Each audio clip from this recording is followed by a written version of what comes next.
Александр Пушкин. Пиковая дама.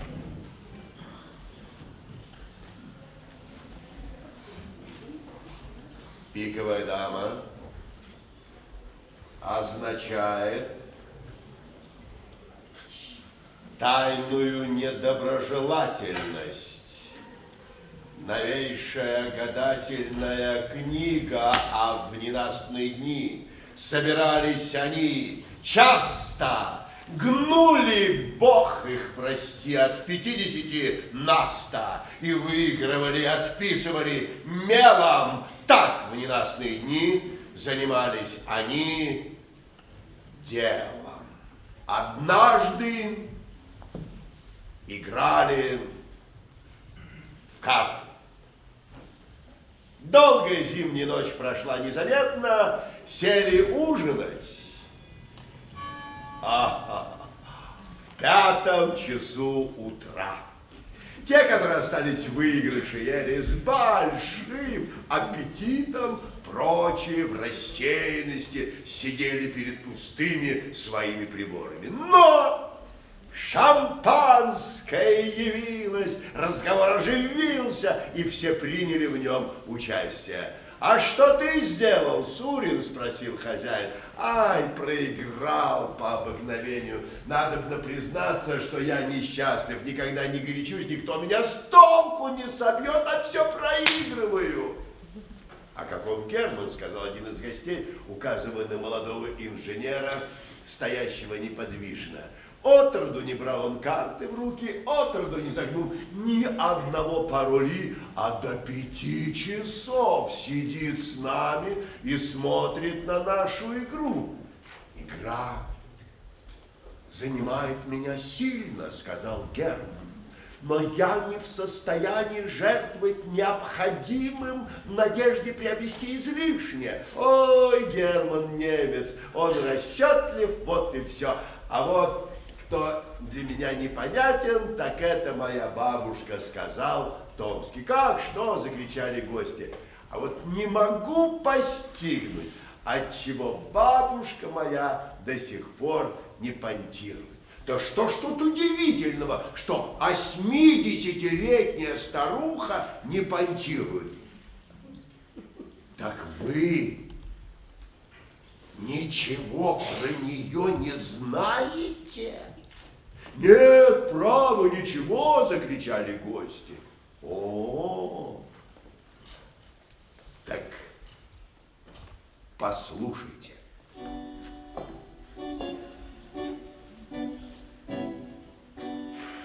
Надобно знать, что бабушка моя лет 60 тому назад ездила в Париж. Была там в большой моде. Народ бегал за нею, чтобы увидеть Ля Веню Москови, московскую Венеру.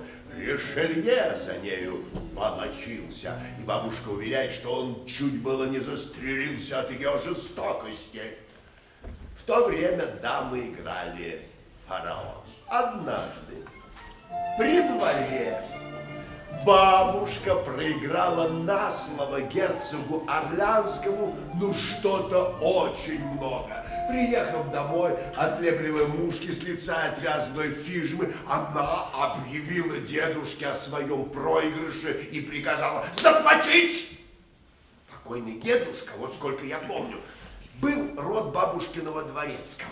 Он ее боялся как огня. Однако, услышав о таком ужасном проигрыше, он вышел из себя, принес счеты и доказал ей, что в полгода они извели 500 000, а под Парижем у них нет ни подмосковной, ни саратовской деревни, и начисто отказался от платежа. Бабушка дала ему пощечину и легла спать одна, в знак своей немилости.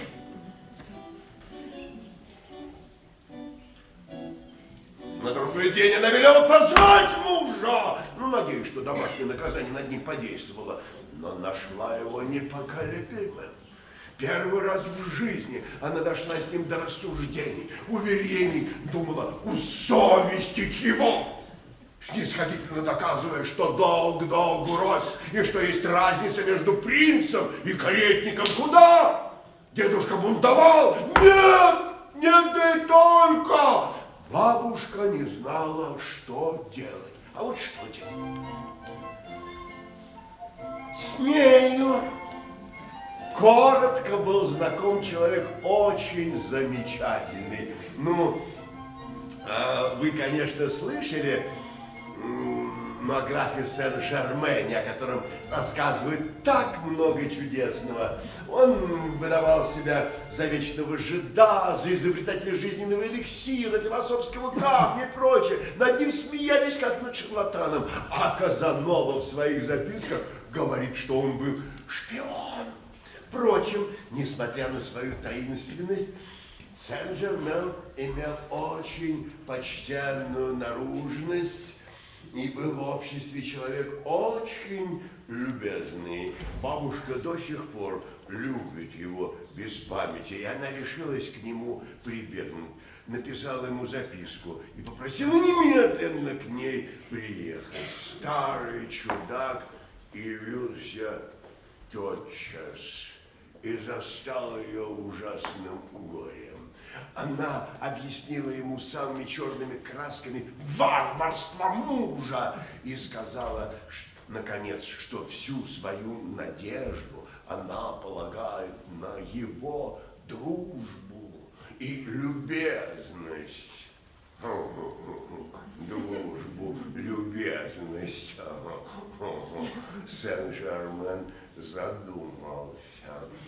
Я могу услужить вам этой суммою, но думаю, что вы не будете довольны, пока со мной не расплатитесь. А я бы не желал вводить вас в новые хлопоты.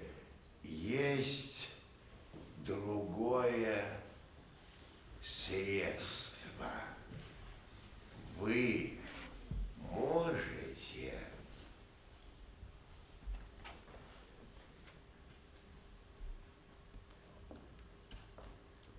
отыграться. Но, любезный граф, я говорю, что денег вовсе нет. А деньги тут не нужны. Извольте меня выслушать. И вот тут он открыл ей тайну, за которую всякий из нас дорого бы дал. 3 верные карты.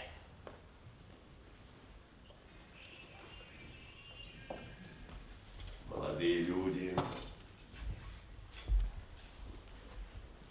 допили свои рюмки. Томский закурил трубку, затянулся и продолжал. В тот же самый вечер бабушка явилась в Версаль-Ожо-Дорелен на королевскую игру. Герцог Орлеанский металл. Бабушка слегка извинилась, что не привезла своего долга, и в оправдании сплела маленькую историю. И она села против него понтировать. Она выбрала 3 карты, поставила их одна за другою.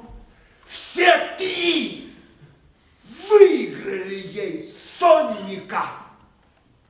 И бабушка отыгралась совершенно.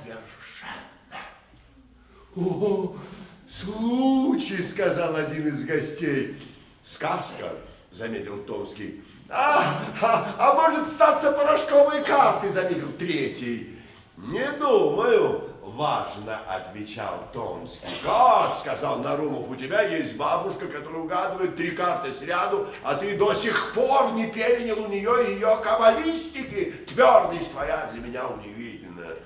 Да, черта с два, сказал Томский. У ней было 4 сыновей, в том числе мой отец. И никому не открыла она своей тайны. Хоть это было бы не худо для них, да и даже для меня. Но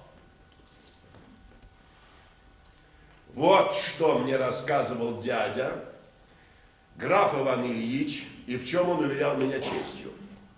Покойный Чеплицкий, но тот самый, который умер в нищете, промотав миллионы, однажды в молодости своей проиграл, помнится, Зоричу около 300 тысяч. Он был в отчаянии. Бабушка, которая всегда была строга к шалостям молодых людей, как-то жалилась над Чеплицким.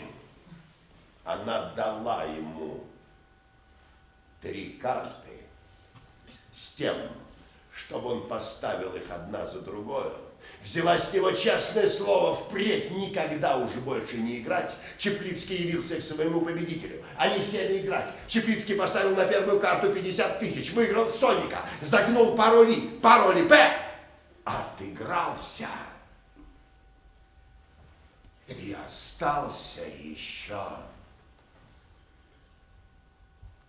в выигрыше.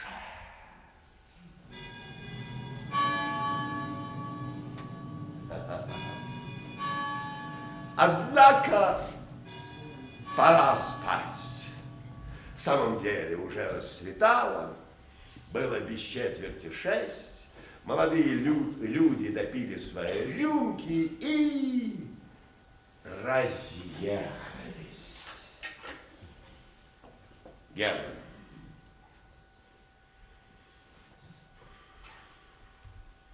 был сыном опрусевшего немца, оставившего ему маленький капитал, будучи твердо убежден в необходимости упрочить свою независимость, Герман не касался и процентов, жил одним жалованием, не позволял себе ни малейшей прихоти. Впрочем, он был скрытен, честолюбив, и товарищи его редко имели случай посмеяться над его излишней бережливостью. Он имел сильные страсти, огненное воображение, но твердость спасла его от обыкновенных заблуждений молодости. Так, например, будучи в душе игрок, никогда не брал он карты в руки, ибо рассчитал, что состояние его, как сказывал он, не позволял жертвовать необходимым надежде приобрести излишнее. А между тем целые ночи просиживал за карточными столами, исследовал с лихорадочным трепетом за различными оборотами игры. Анекдот о 3 картах сильно подействовал на его воображение, и целую ночь не выходил у него из головы, что если... Думал он на следующий день, бродя ночью по Петербургу, что если старая графиня откроет мне свою тайну или назначит мне эти 3 верные карты, отчего же не попробовать представиться ей? Нет, пожалуй, подбиться в ее милость. Нет, пожалуй, сделаться ее любовником. Сделаться ее любовью. Но на все это требуется время, а ей 87 лет. Она может умереть через неделю, через 2 дня. Да и сам анекдот, можно ли ему верить? Нет, расчет, уверенность, трудолюбие, вот мои 3 верные карты. Вот что утроит, усемерит мой капитал, доставит мне покой и независимость. Рассуждая таким образом, очутился он в одной из главных улиц Петербурга перед домом старинной архитектуры. Улицы были заставлены экипажами, кареты одна за другой катились к освещенному подъезду. Из карет поминутно вытягивались то стройная нога молодой красавицы, то гремучая ботфорта, то полосатый чулок, дипломатический башмак, шубы, плащи мелькали мимо величавого швейцара. Герман остановился. «Чей это дом?» — спросил он у углового будочника. «Графини Анны Федотовны», — отвечал будочник. Герман затрепетал. Удивительный анекдот снова представился его воображению. Он стал ходить около дома, думая об хозяйке и о чудесной ее возможности. Поздно воротился он смиренный в свой уголок. Долго не мог заснуть, а когда сон им овладел, ему пригрезились карты, зеленый стол, кипа ассигнаций. Он ставил карту за картой, гнул углы решительно, выигрывал беспрестанно, загребал к себе золото, клал ассигнации в карман.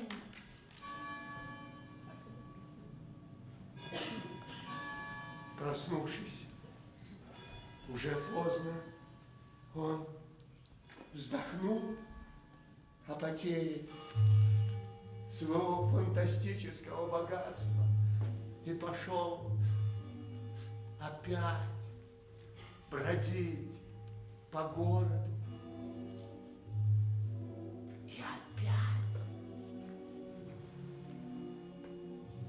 И опять очутился возле дома старой графини. Неведомая сила, казалось, привлекла его к нему. Он остановился и стал смотреть на окна. В одном увидел темноволосую голову.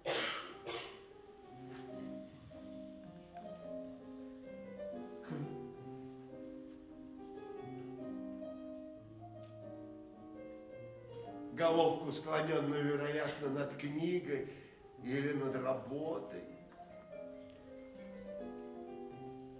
Головка приподнялась. Свежее личико, темные глаза. Свежее личико, темные глаза.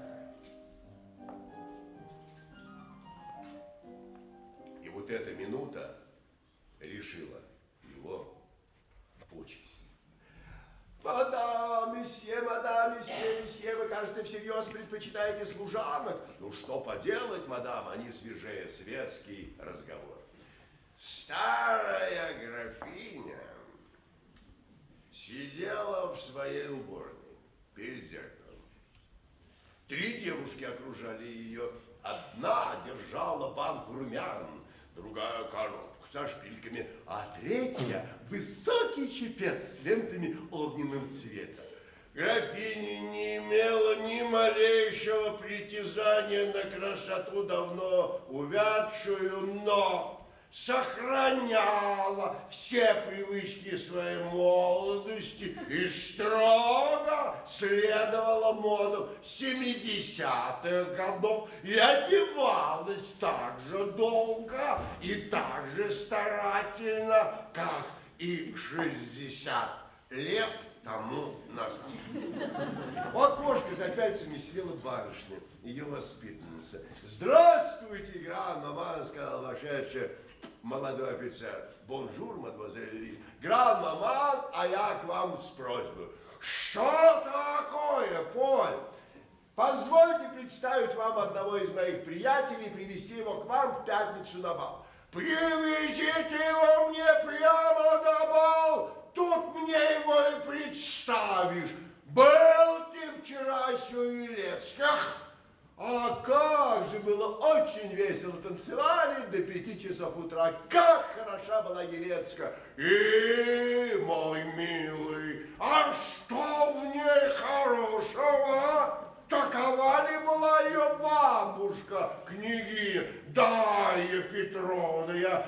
Она уж очень постарела, княгиня Дарья Петровна. Как постарела, отвечал рассеянно Томский. Она лет 7 как умерла. Барышня сделала знак молодому человеку. Он вспомнил, что от старой графини таили смерть ее ровесниц, закусил себе губу. Но графиня восприняла весть для нее новую с полным равнодушием. Умерла, а я и не знала. Мы вместе были пожалованы во фрейлины, а когда мы представились, то государиня и графиня в 100-й раз рассказала свой анекдот. Ну, Поль, сказала она потом, помоги мне встать. Лизонька, Лизонька, где моя табакерка? Ага, вот моя табакерка. И графиня со своими девушками пошла за ширмами оканчивать свой туалет. Кого это вы хотите мне представить? Тихо спросила Лизавета Ивановна. Нарумова вы его знаете. А он военный или статский? Военный. Инженер? Нет, кавалерист. А почему вы подумали, что он инженер? Барышня засмеялась и не отвечала ни слова. «Поль!» – закричала графиня из-за ширмов.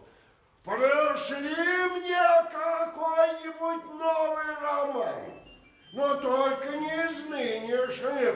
Как это, граф Маман? Ну, то есть такой роман, где герой не давил бы ни матери, ни отца, и где не было бы утопленных тел. Ужасно боюсь утопленников. Да таких романов нынче нет. Не хотите ли разве русских? А разве есть русские романы? Пришли, батюшка, пожалуйста, пришли. Простите, гранмама, я спешу. Простите, Лизавета Ивановна, а почему вы подумали, что Нарумов инженер? И Томский вышел из уборной. Лизавета Ивановна осталась одна. Она оставила работу. Стала она глядеть в окно. И вскоре на другой стороне улицы из угольного дома появился молодой офицер. Румянец покрыл ее бледные щеки. Она снова принялась за работу и наклонила голову над самой конвой. И в это время вошла графиня, совсем одетая. «Прикажи, Лизонька, — сказала она, — карету закладывать и поедем прогуляться». Лизонька встала, стала убирать свою работу. «Что с тобой, мать моя? Глуха, что ли?» — закричала графиня. «Вели скорей закладывать карету!» «Сейчас!» — отвечала барышня и побежала в переднюю. Слуга вошел и передал книги от князя Павла Александровича. «Хорошо! Благодарить! Лизонька, Лизонька, куда ты бежишь? Одеваться успеешь, матушка? Сиди! Че ты здесь? Раскрой первый том, читай.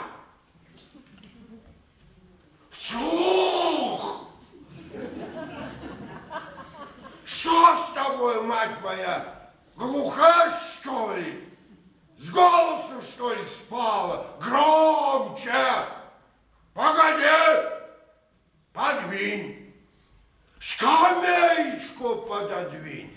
Лизавета Ивановна прочитала еще 2 строчки. Графиня зевнула. Брось эту книгу! Что за вздор? Домашняя мученица! Отослать князю Павлу и вели благодарить. А что погода? Что карета? Карета готова, отвечал камердинер. А ты что не одета?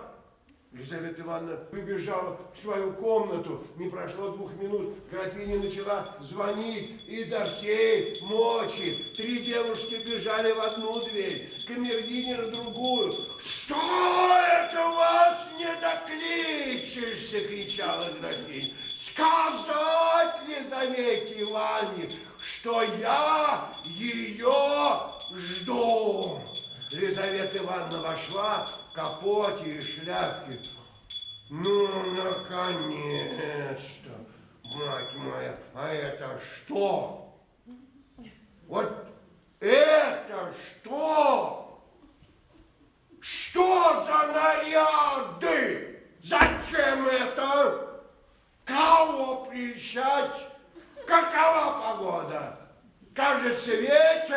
никак снес, отвечал камердинер. Очень тихо. Но вот вы-то всегда и говорите наобум. Вот отворите форточку. Ой, так и есть ветер. И прихолодный никуда не поедем. И нечего было наряжаться.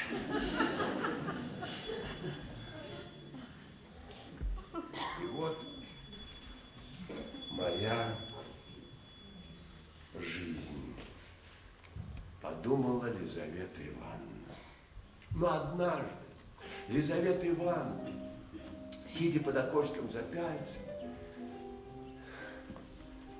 нечаянно взглянула на улицу и увидела молодого инженера, стоящего неподвижно и устремившего глаза к ее окошку.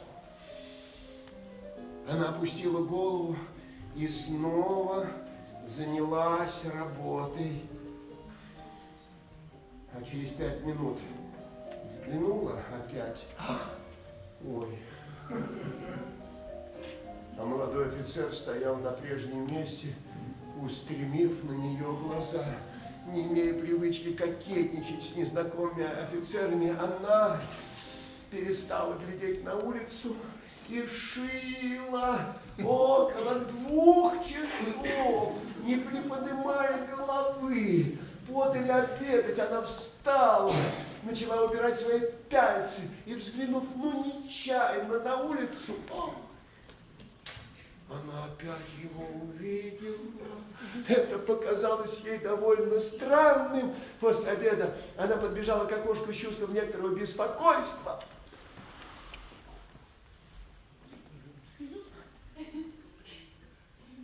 Но уже офицера не было. Ну и не было. Ну и она про него забыла.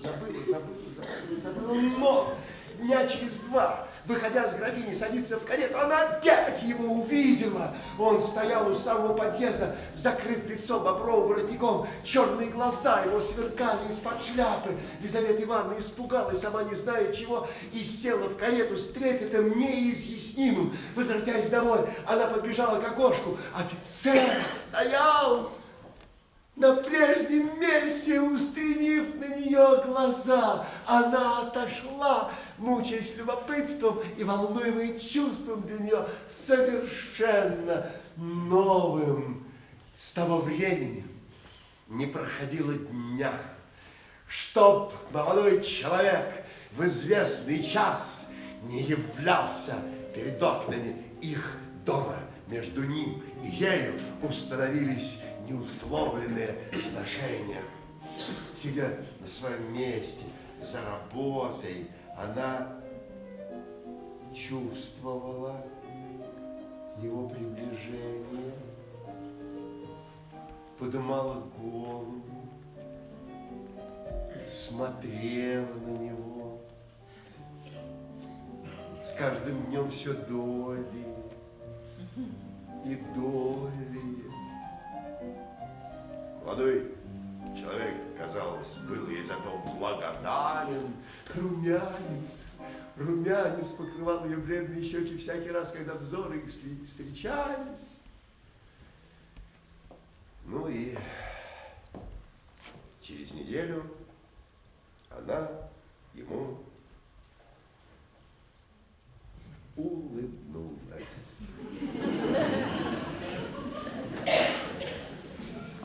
Вы пишете мне письма, мой ангел, по 4 страницы в день, которые я не успеваю прочесть. Переписка.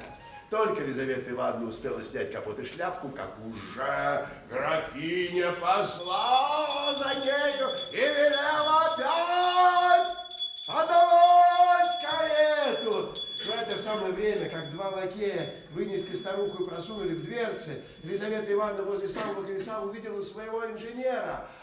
Он схватил ее руку, она не могла опомниться от испугу. Молодой офицер исчез, письмо осталось у нее в руке, она спрятала его за перчатку и во всю дорогу ничего не видала и ничего не слыхала. Графиня имела обыкновение делать в карете вопросы. А кто это с нами встретился? А как зовут этот мост?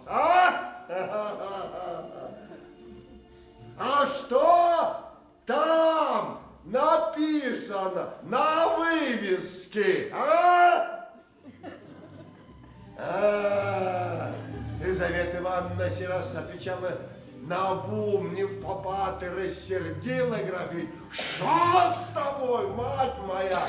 Ты меня не слышишь или не понимаешь? Я, слава Богу, не картавлю, из ума еще не выжила. Лизавета Ивановна ее не слушала. Возвратясь домой, она побежала в свою комнату, вынула из-за перчатки письмо, а оно было не запечатано.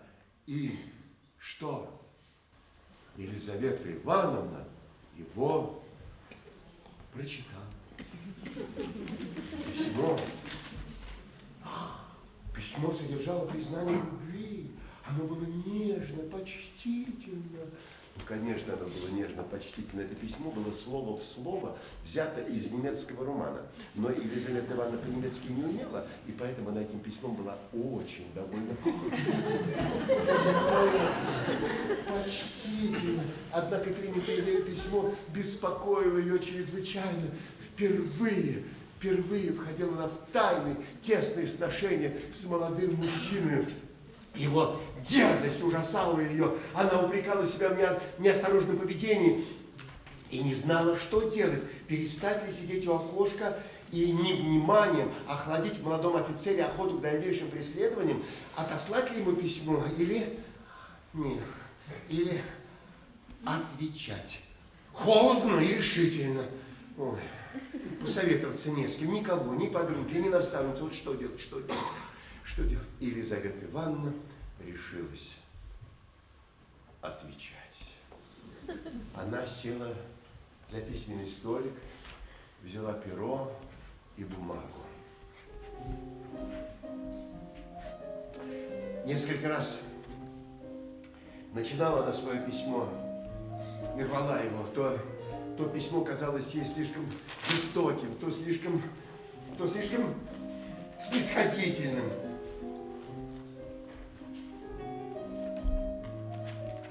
Наконец, ей удалось написать несколько строк, которыми она осталась довольна. «Я уверена, — писала она, — вы имеете честное намерение. Вы не хотели оскорбить меня необдуманным поступком, но знакомство наше не должно начаться». Ой, нет. Но знакомство наше не должно начаться таким образом. Возвращаю вам письмо ваше и надеюсь, что не буду впредь иметь причины жаловаться на незаслуженное неуважение.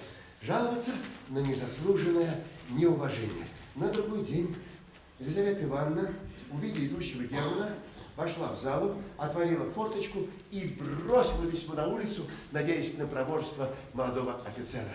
Герман подбежал, поднял его и вошел в кондитерскую лавку. Он там нашел свое письмо и ответ Лизаветы Ивановны. «Я уверена, — писала она, — вы имеете честное намерение, вы не хотели оскорбить меня необдуманным поступком, но знакомство наше не должно начаться».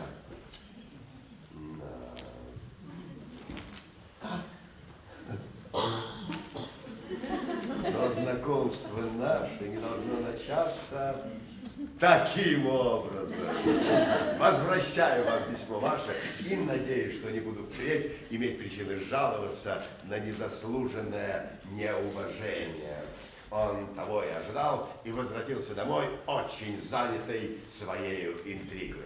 3 дня после того Лизавете Ивановне быстроглазая мамзель принесла записочку из модной лавки. Лизавета Ивановна открыла ее с беспокойством, предвидя денежные требования, и вдруг узнала руку Германа. Вы, душенька, ошиблись. Это писано верно никому. Нет, точно к вам, извольте прочитать. Лизавета Ивановна пробежала записку. Герман требовал свидания. Не может быть, сказала Елизавета Ивановна, испугавшись поспешности требований и способу им употребленному. Это писано верно, не ко мне. И разорвала письмо в мелкие кусочки. А коли письмо не к вам, зачем же вы его разорвали? Я в отнесла его тому, кто его послал. Ого! Послушайте, душенька, вперед ко мне записок не носите. А того, кто вас послал, скажите, что ему должно быть стыдно, что ему должно быть стыдно, но Герман не унялся. Лизавета Ивановна каждый день получала от него письма то тем, то иным образом. Они уже не были переведены с немецкого. Герман их писал вдохновенной страстью, говорил языком ему свойственным. В них выражалась и непреклонность его желаний, и беспорядок необузданного воображения. Лизавета Ивановна уж и не думала их отсылать. Она упивалась ими, стала как-то на них отвечать. Ее записки час от часу становились все длиннее и нежнее. И, наконец, она бросила ему письмо следующего содержания. Сегодня бал у голландского посланника. Графиня там будет. Вот вам случай увидеть меня наедине. Как скоро графиня уедет, ее люди, вероятно, разойдутся. В сенях останется швейцар, но он обыкновенно уходит в свою коморку. Приходите в половине 12-го. Идите все прямо до графининой спальни. Идите до передней. Коли вы спросите, дома ли графиня, вам скажут нет. Делать нечего, вы должны будете воротиться. Но, вероятно, вы не встретите никого. Девушки сидят у себя, все в одной комнате. Из передней ступайте налево, идите все прямо до графининой спальни. В спальне за ширмами увидите две маленькие двери. Справа в кабинет, куда графиня никогда не заходит, слева другая в коридор, и тут же узенькая, витая лестница, она ведет в мою комнату.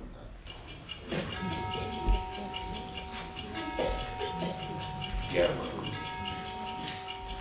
трепетал, как тигр, ожидая назначенного времени. В 10 часов вечера он уже стоял возле дома старой графини. Погода была ужасная, ветер был, мокрый снег падал хлопьями, фонари светились тускло.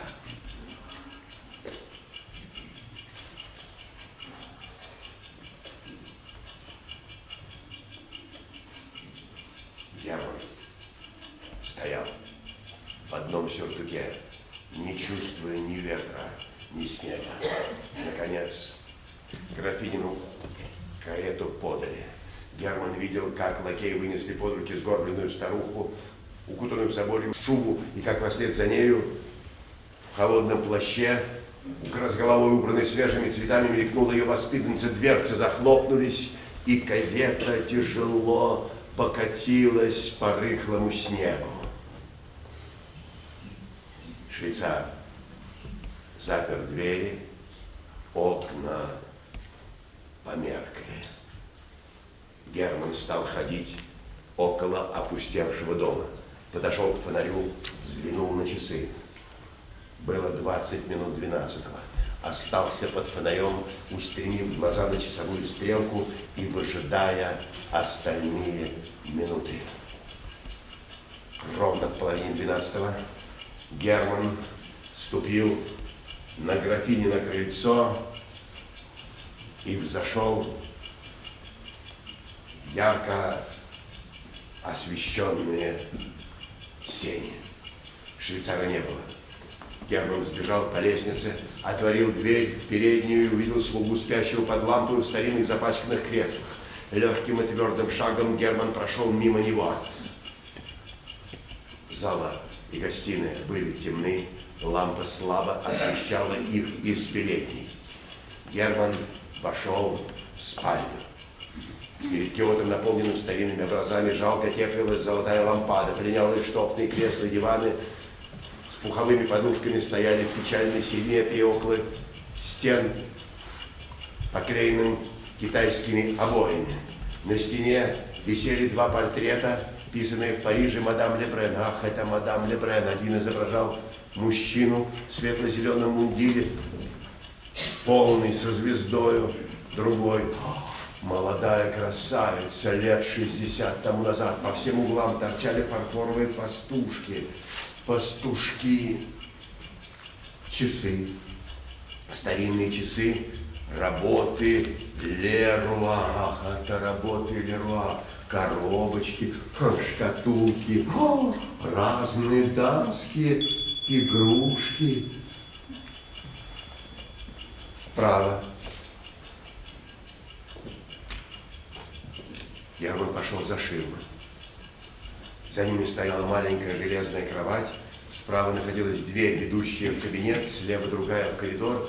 Герман ее отворил, увидел узкую витую лестницу, которая вела в комнату бедной воспитанницы, но он возвратился и вошел в темный кабинет. Время шло медленно. Кругом было тихо. В гостиной пробило 12, часы во всех комнатах, одни за другими прозвонили 12, 12, 12, 12, 12, и все умолкло. Опять Герман стоял, прислонясь к холодной печке. Он был спокоен. Сердце его билось ровно, как у человека, решившегося на что-то опасное, но необходимое. Часы пробили первый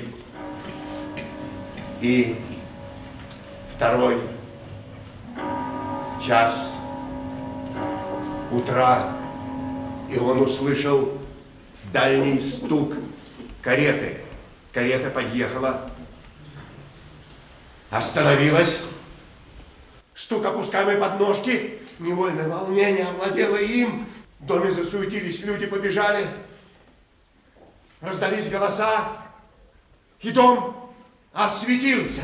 В спальню бежали 3 старые горничные. И графиня, чуть живая, вошла и опустилась в вольтерово кресло. Герман глядел в щелку. Елизавета Ивановна пробежала мимо него. В сердце его отозвалось что-то похожее на угрызение совести, и снова умолкла. Он окаменел. Графиня стала раздеваться перед зеркалом. Откололи с нее чепец, украшенный розами, сняли напудренный парик с ее седой и плотно остриженной головы. Булавки дождем сыпались около нее. Желтое платье, шитое серебром, упало к ее распухлым ногам. Герман был свидетелем отвратительных таинств ее туалета. Сделаться ее любовником. Наконец графиня осталась в спальной кофте, ночном чепце, в этом наряде более свойственным старости она казалась менее ужасна и безобразна. Как и все старые люди, графиня страдала бессонницей. Раздевшись, она села у окна, вольтеровы кресла и отослала горничную. Прочь! Ступайте! Свечи вынесли, и комната опять осветилась одной лампадой. Графиня сидела, вся желтая, шевеля отвислыми губами, качаясь направо и налево. В мутных глазах ее совершенное отсутствие мысли. Но, смотря на нее, можно было подумать, что качание страшной старухи происходило не от ее воли, но под действием скрытого гальванизма. И вдруг это мертвое лицо изменилось неизъяснимо, губы перестали шевелиться, глаза оживились, перед графиней стоял незнакомый мужчина. Не пугайтесь, ради Бога, не пугайтесь, сказал он внятным и тихим голосом. Я не имею намерения вредить вам, я пришел умолять вас об одной милости. Графиня молча смотрела на него и, казалось, его не слыхала. Герман подумал, что она глуха, и, наклонясь над самым ухом, повторил ей то же самое. Старуха молчала по-прежнему. Вы можете, продолжал Герман, составить счастье моей жизни, оно ничего не будет вам стоить. Я знаю, вы можете угадать 3 карты сряду. Ну, Герман остановился. Графиня, казалось, поняла, что от нее требовали. Казалось, она искала слов для своего ответа. Это была шутка, сказала она наконец. Я клянусь вам, это была шутка. Этим нечего шутить, возразил сердито Герман. Вспомните Чеплицкого, которому помогли вы отыграться. Графиня, видимо, смутилась. Черты изобразили сильное движение души, но она вскоре впала в прежнюю бесчувственность. Можете ли вы, продолжал Герман, назначить мне эти 3 верные карты? Графиня молчала, Герман продолжал. Для кого вам беречь вашу тайну? Для внуков. Они богаты и без того. Они не знают цены деньгам, но то не помогут ваши 3 верные карты. Кто не умеет беречь отцовское наследство, тот все-таки умрет в нищете, несмотря ни на какие демонские усилия. Я не мог. Я знаю цену деньгам. Для меня ваши 3 верные карты не пропадут. Ну! Он остановился и с трепетом ожидал ее ответа. Графиня молчала, Герман встал на колени. Если когда-нибудь сердце ваше знало чувство любви, если вы помните ее восторг, откройте мне вашу тайну, что вам в ней? Может быть, тайна ваша сопряжена с ужасным грехом, с пагубой вечного блаженства, с дьявольским договором. Подумайте, вы старый, и жить вам уже недолго. Я готов взять грех ваш на свою душу. Подумайте, счастье человека находится в ваших руках. Не только я, дети мои, внуки, правнуки благословят вашу память, будут чтить ее как святыню. Откройте только мне вашу тайну. Графиня не отвечала ни слова. Герман встал. Старая ведьма, сказал он, стиснув зубы, так я заставлю тебя отвечать. И с этим словом он вынул из кармана пистолет. При виде пистолета старуха во 2-й раз оказала сильные чувства. Она закивала головою, подняла руку, как бы заслоняясь от выстрела. Потом покатилась навзничь и осталась недвижима. «Перестаньте ребячиться», — сказал Герман, взяв ее руку. «Спрашиваю последний раз, хотите вы назначить мне эти 3 верные карты? Да или нет? Да или нет? Да или...»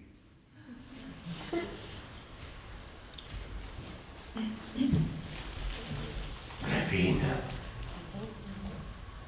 не отвечала, и Герман увидел, что она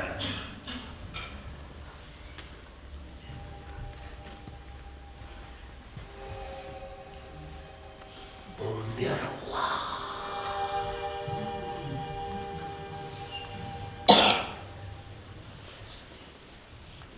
Человек безнравственный и без Бога в душе, ты убийца старухи, переписка.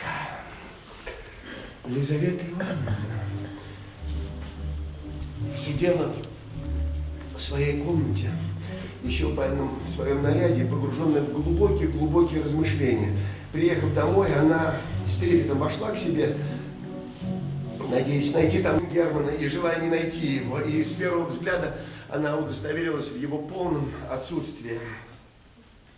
Она села, не раздеваясь, и стала припоминать все обстоятельства в такое короткое время. Так далеко ее заведшие, ведь не прошло и 3 недель с той поры, как она впервые увидела молодого окошка, молодого человека, и уже была бы с ним в переписке, и он уже успел вытребовать у нее ночное свидание. Ой, Господи. Имя знала его только потому, что некоторые из его писем были им подписаны. Никогда с ним не говорила, не слыхала его голоса до самого сего вечера. Странное дело, на бале Томский, на бале, дуясь на княжну Полину, которая танцевала по обыкновению не с ним, он пригласил Елизавету Ивановну и танцевал с ней бесконечную мазурку, и во время мазурки он все время шутил над ее пристрастием к инженерным войскам. И некоторые из его шуток так удачно были направлены, что Елизавете несколько раз казалось, что ее тайна была ему известна. «От кого вы все это знаете?» – спросила она, смеясь. «Ну, от человека, известной вам особо», – отвечал Томский, «человека очень замечательного». Так кто же этот замечательный человек? Ну, его зовут Герман или Герман. Елизавета Ивановна не отвечала ни слова, но руки-ноги у нее похолодели. Этот Герман, продолжал Томский, лицо истинно романическое, у него профиль Наполеона, душа Мефистофеля. Я так полагаю, что на его совести по крайней мере 3 убийства на душе. Как вы побледнели? У меня голова болит. Так что же вам говорил этот Герман, или как бишь его, Герман? Герман, он очень недоволен своим приятелем. Он говорит, что на его месте он поступил бы совсем иначе. Я даже полагаю, что Герман сам имеет на вас виды. По крайней мере, он очень неравнодушно слушает влюбленные признания своего приятеля. Да где же он меня видел? Где? В церкви должно быть, на гулянии. А может быть, в вашей спальне, Во время вашего сна от него станется, как вы побледнее. Елизавета Ивановна хотела задать еще несколько вопросов, но мазурка кончилась, и вскоре после этого графиня уехала. Слова Томского были не что иное, как мазурочная болтовня, но портрет, набросанный Томский, сходствовал с изображением, составленным ею самой. Она села, не раздеваясь, сложа крестом голые руки, наклонив на открытую грудь, голову еще убранную свежими цветами, и вдруг дверь отворилась, и Герман вошел. Она затрепетала.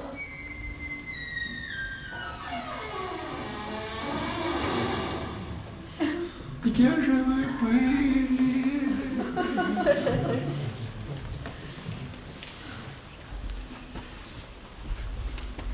В спальне у старой графини. Я сейчас от нее.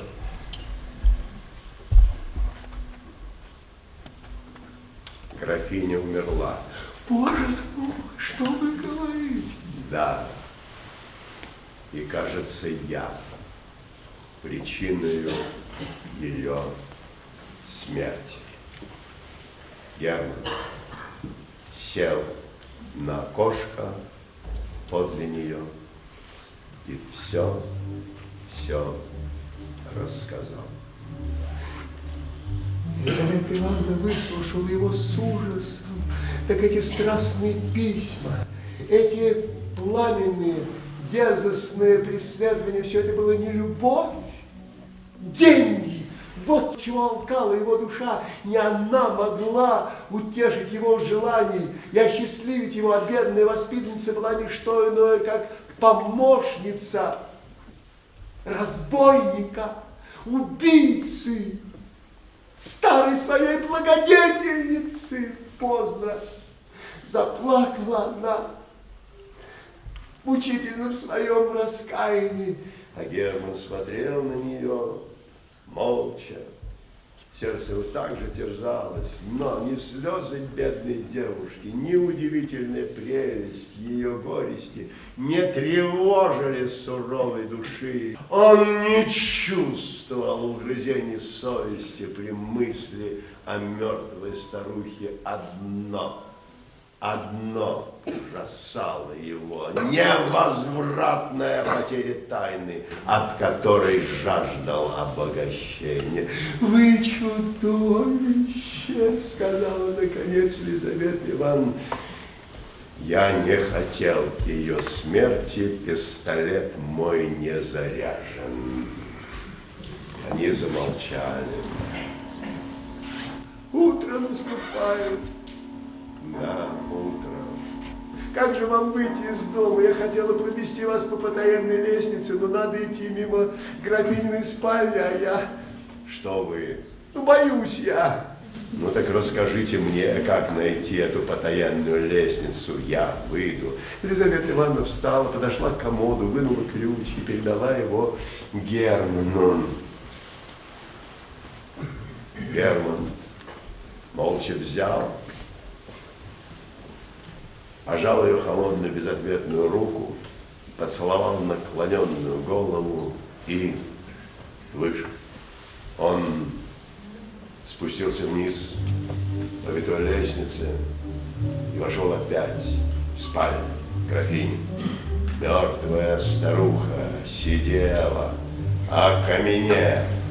Лицо ее выражало глубокое спокойствие. Герман остановился перед нею, долго смотрел на нее, как бы желая удостовериться в ужасной истине. Наконец, пошел в кабинет, ощупал за обоями дверь и стал сходить по темной лестнице, волнуемый страстными странными чувствованиями. По этой самой лестнице, думал он, вот в эту самую спальню лет 60 тому назад, в шитом кафтане, причесанный алёзо рояль, прокрадывался молодой счастливец, давно уже истлевший в могиле, а сердце престарело его любовницы сего дня перестало биться. Под лестницу Герман нашел дверь, которую отпер тем же ключом, и очутился в сквозном коридоре, выведшем его на улицу.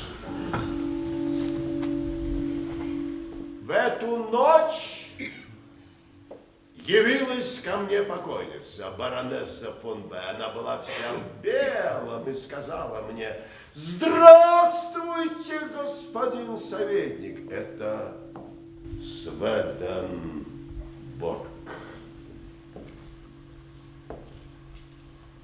3 дня после роковой ночи, в 9 часов утра, Герман отправился в Троицкий монастырь где должны были отпевать тело усопшей графини.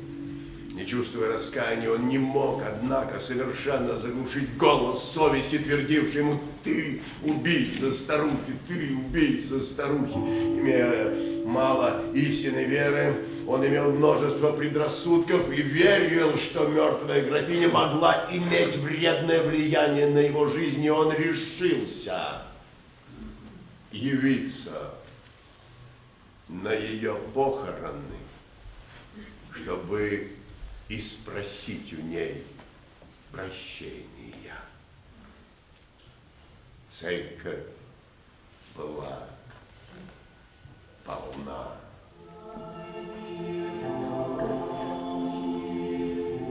Герман на силу мог пробраться сквозь толпу народа. Гроб стоял на богатом катафалке под бархатным балдахином. Усопшая лежала в нем с руками, сложенными на груди, в кружевном чепце и белом атласном платье. Кругом стояли ее домашние, родственники, дети, внуки, правнуки. Никто не плакал. Слезы были бы притворством, une affectation. Графиня так была стара, что смерть ее никого не могла поразить. Родственники давно смотрели на нее, как на отжившую. Молодой архиерей произнес надгробное слово. В простых и трогательных выражениях представил он мирное успение праведницы, которое было тихим, долгим, умилительным приготовлением к христианской кончине. «Ангел смерти обрел ее», — сказал оратор. «Ангел смерти обрел ее». Бодрствующего в помышлениях благих и в ожидании жениха полуночного. Служба совершалась с печальным приличием. Родственники первые пошли прощаться с телом, потом двинулись многочисленные гости, потом, наконец, приблизилась старая барская барыня, две молодые девушки вели ее под руки. Она не в силах была поклониться до земли, и одна пролила несколько слез, поцеловав холодную руку госпожица. «Я не в силах поклониться до земли». Наконец, и Герман решился подойти к гробу. Он поклонился в землю, потом несколько минут лежал на холодном полу, усыпанным ельником, потом приподнялся, бледен, как сама покойница, приподнялся, ступил на ступени катафалка и поклонился. И в эту минуту показалось ему, что мертвая насмешливо взглянула на него, прищуривая одним глазом. Герман, поспешно подавшись назад, оступился и навзничь грянулся обземь. Его подняли, и в это самое время Елизавету Ивановну вынесли в обмороке на паперти. Этот эпизод возмутил на несколько минут торжественность мрачного обряда. А худощавый камергер, близкий родственник покойницы, шепнул на ухо стоящему подле него англичанину: «Этот молодой офицер ее побочный сын». На что англичанин отвечал холодно: «О!» Целый день Герман был чрезвычайно расстроен.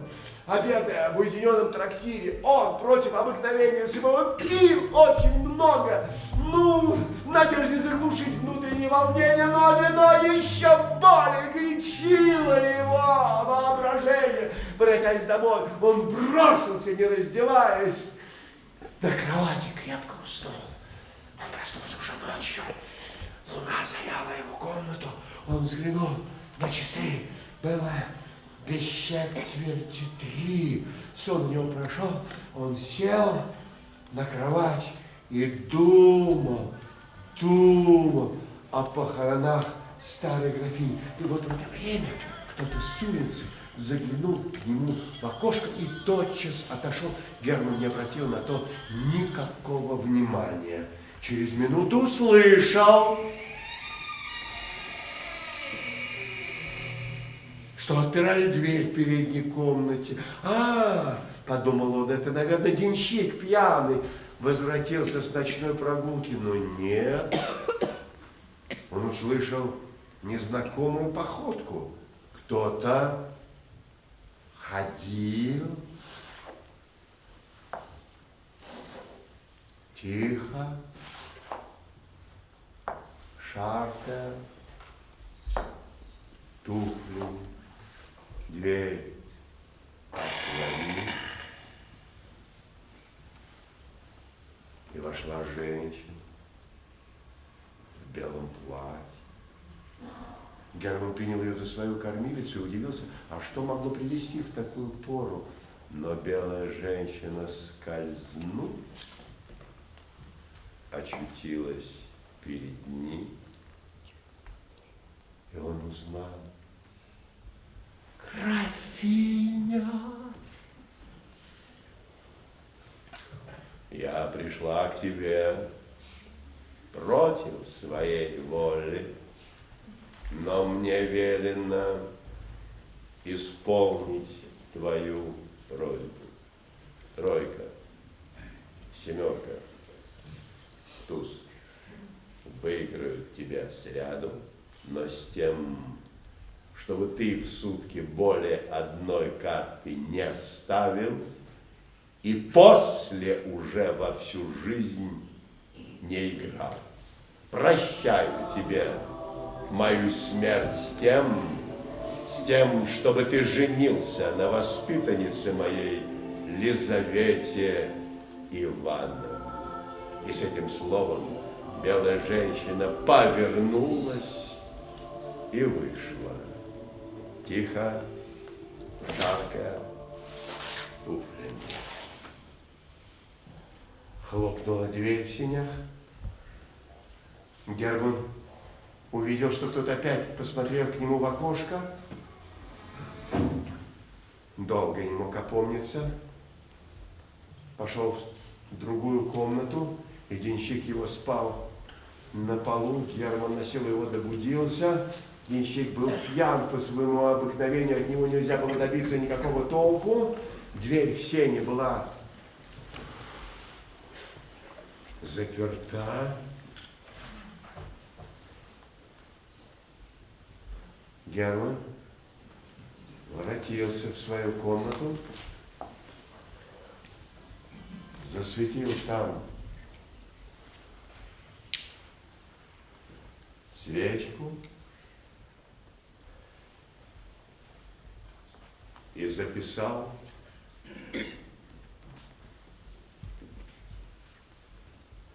тройка, свое семерка, видение. Туз! Атанде! Как вы смели мне сказать атанде?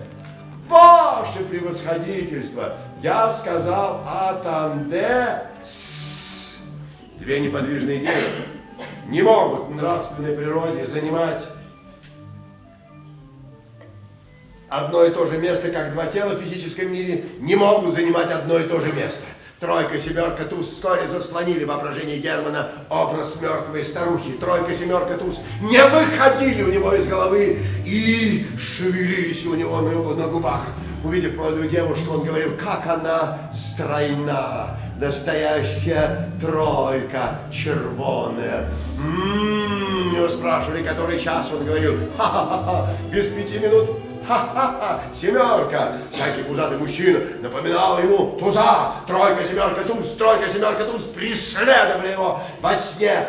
Принимая все возможные виды, тройка представлялась ему в образе пышного грандифлера. Семерка представлялась ему готические ворота. Туз огромным пауком. Тройка, семерка, туз. Все мысли его слились в одну.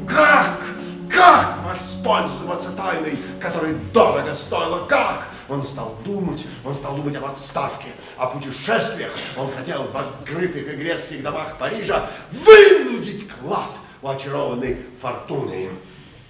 Случай избавил его от хлопот.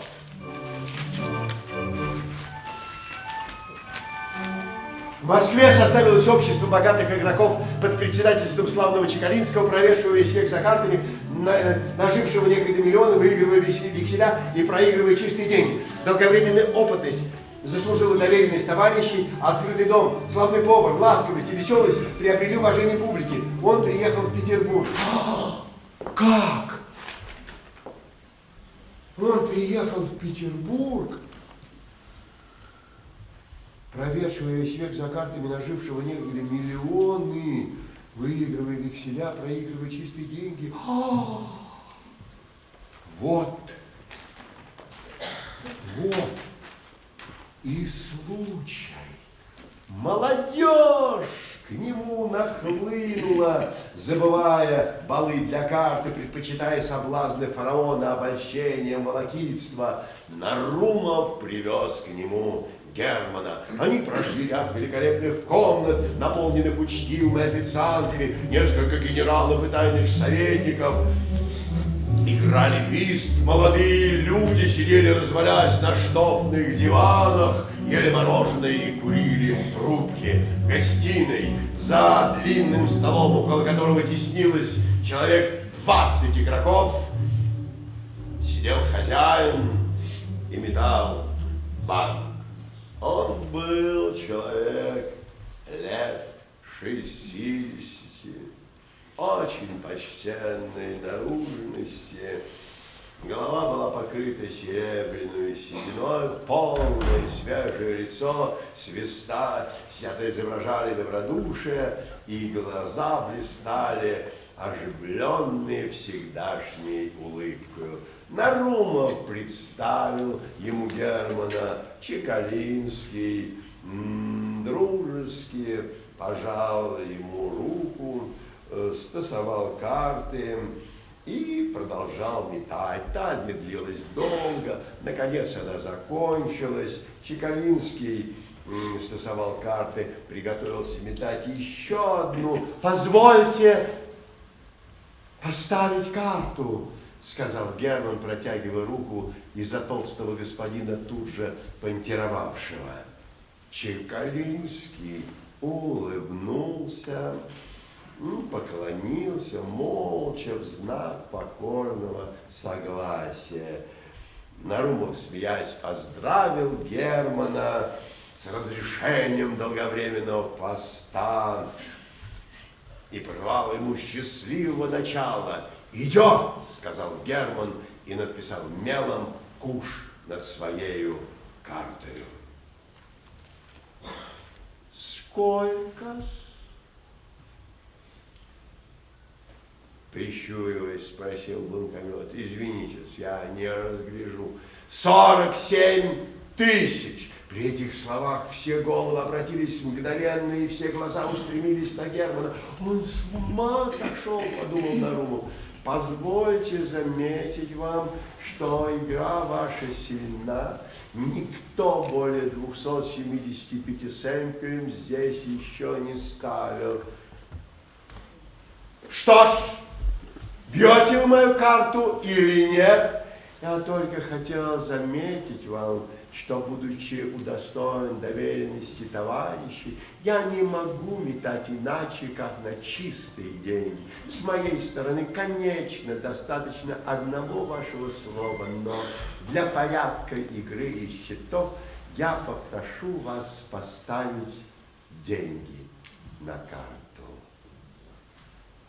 Герман вынул из кармана банковый билет и подал его Чекалинскому, который бегло посмотрел на него, положил на Германову карту.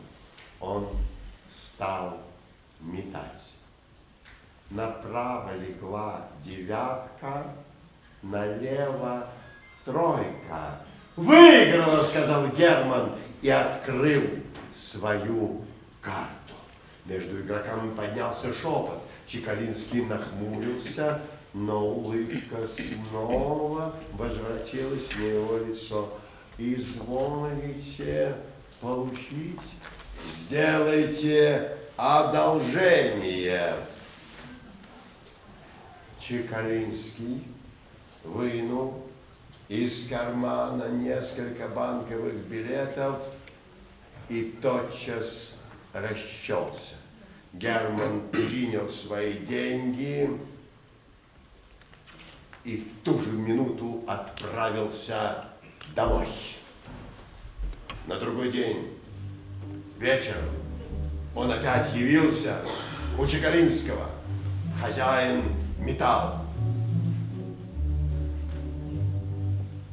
Герман подошел к столу. Банкеры тотчас дали ему место. Чекалинский ласково ему поклонился. Герман дождался новой талии, поставил карту, положил на нее свои 47 тысяч и вчерашний выигрыш. Чекалинский стал метать. Валет выпал направо, семерка налево. Герман открыл семерку, все ахнули. Чекалинский, видимо, смутился. Он отсчитал 94 тысячи и передал Герману. Герман принял их с хладнокровием и в ту же минуту удалился. В следующий вечер Герман явился опять у стола. Все его ожидали. Генералы и тайные советники оставили свой вид, чтобы видеть игру столь необыкновенную. Молодые офицеры соскочили с диванов. Все официанты собрались в гостиной. Все обступили Германа. Прочие игроки не поставили своих карт, с нетерпением ожидая, чем он кончит. Герман стоял один у стола, готовясь один понтировать против бледного, но все улыбающегося Чекалинского. Каждый распечатал колоду карт. Чекалинский стасовал. Герман снял, поставил свою карту, покрыл ее кипой банковых билетов. Это было похоже на поединок. Глубокое молчание царствовало кругом. Чекалинский стал метать. Руки его тряслись. Направо легла дама, налево туз. Туз! Выиграл! Сказал Герман и открыл свою карту.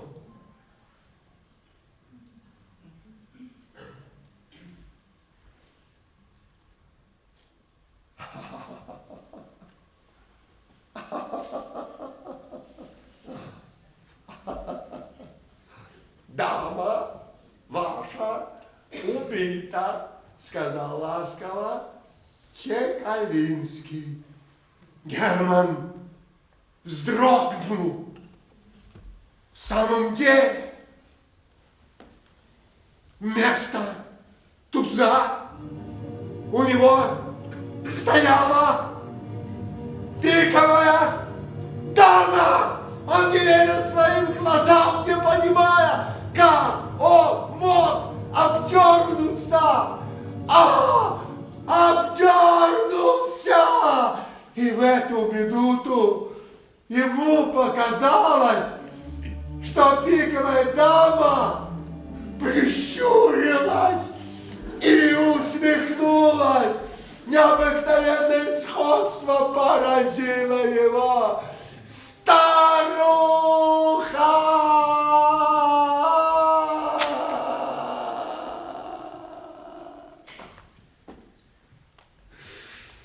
Закричал он в ужасе.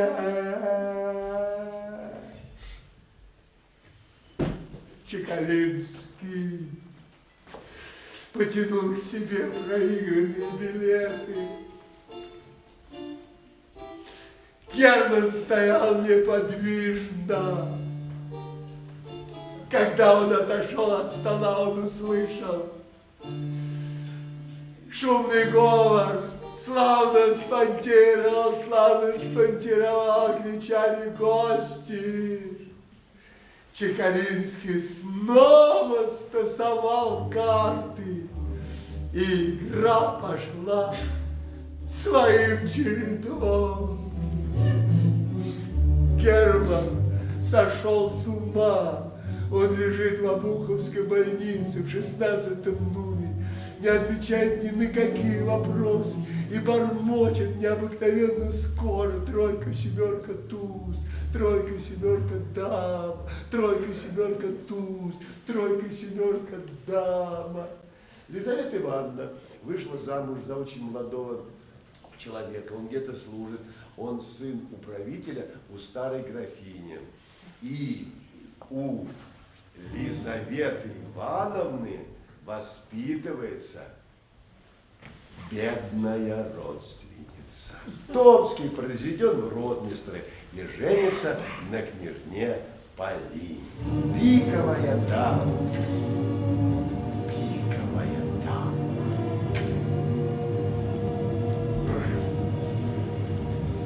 Пиковая дама.